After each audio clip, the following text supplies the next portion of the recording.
Wang Lu Mei has just been killed. Now the last surviving member of Team Trinity, Nena, is contacted by a mysterious voice through her own purple haro.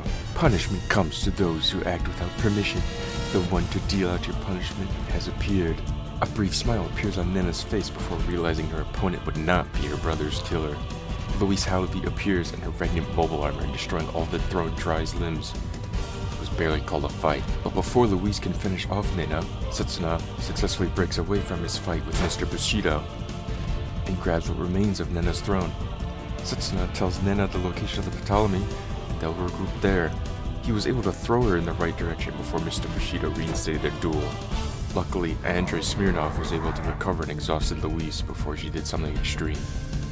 With distractions out of the way, Setsuna is able to show Graham Double Riser's Transam Burst, his beginning innovation. With Graham Suzunowo defeated, Setsuna and Saji return to the Ptolemy.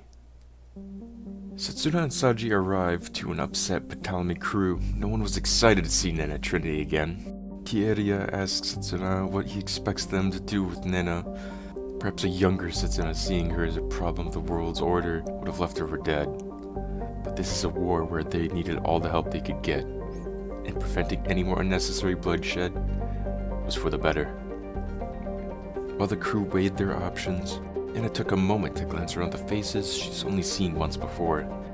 She stared at Lakan Stratos, noticed something was off, like he was a completely different person. Nena then notices Soma and Alleluia standing together and makes an inappropriate comment. "Quiet," Tyria retorts. Lila, confused by the crew's hostility, asks what the issue is. Tyria explains to Lila what happened to Ptolemy's Gundam Meisters in Team Trinity 4 years ago. Throughout Tyria's recounting of events, Nena got increasingly agitated and eventually snapped. "My brothers are no longer here, obviously. Is that enough punishment for you? I lost my whole family to that bastard Ali. I've helped you all before. I'm the one that confirmed his location. I'm the one that leaked the Memento Mori's weakness to you. I even helped evacuate those rebels on Earth." Nena chokes on the pain she had from the battle with the Regnant. As the pseudo-court continued, Lyle steps up. "Alright, that's 2 of us now. Ali Al-Sanchez has taken the lives of both of our families. And if what she said is true, Memento Mori could have gone much worse. We have a capable pilot here. We can't just let an opportunity like this just pass. Not with the situation we're in." Despite his issues with Nena as a Meister, Setsuna actually agrees with Lyle, and before you know it, the crew's demeanor has changed. Before Nena was escorted to the Mebi to heal, Lyle leaned in and thanked her for what she did for Catharon. To Nena, an actual genuine thank you. It was unexpected, but felt good nonetheless. While Nena recovers in the medbay, the rest of the crew prepares themselves for the upcoming battle. When Linda Vashti arrived with reinforcements along with the Zero Gundam ACD type, she brought a repaired Gundam Dynamis as well. Originally as backup for Lakan Stratos, but the plan had changed. The battle between the Alos fleet remains the same, with Catharon coming to Celestial Being's aid. Since Nena is still recovering, so when the Ptolemy encounters and successfully breaches the Celestial Being mothership, does Nena deploying the Dynamis along with Lasse in the Zero ACD type. While Setsuna battles Luis, and Tyria battles with Revive and Healing, Lakan encounters Ali in his Archie Gundam. As Lakan struggles to hold back Archie's Buster Sword, Nena blasts a hole through the mothership's walls with her GN Sniper, and slams Dynamis' movable shields into Ali, causing him to slam against the wall.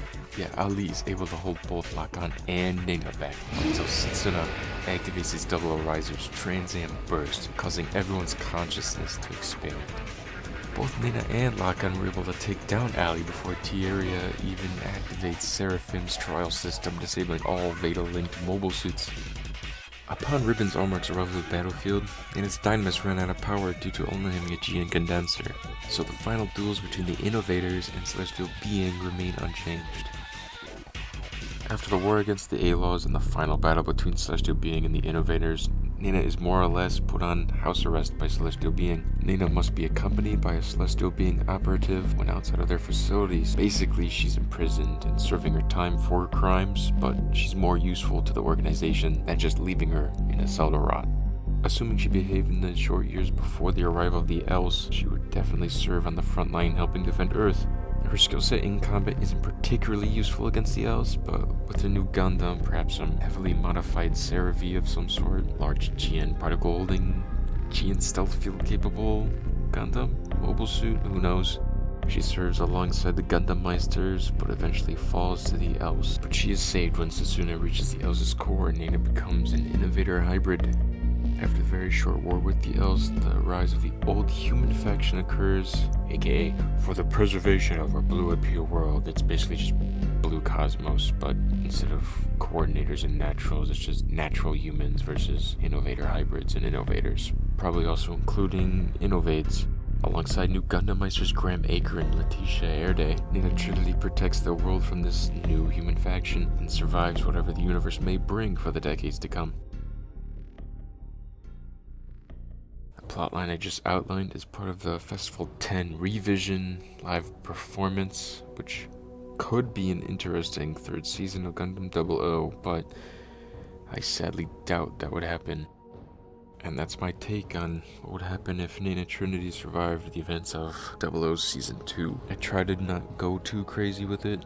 I'm not the writers of the show, and I don't know how every character would act in instances as described in the video, but I feel like I got a decent idea of how it would go around. But if it feels like I've done something, wrong, you feel like something I, said was incorrect, tell me about it in the comments, because getting a few more voices and opinions to provide insight on something I may have missed would really help out with making this as like a close to a potential what if as possible without, losing sight of the goal of the what if itself.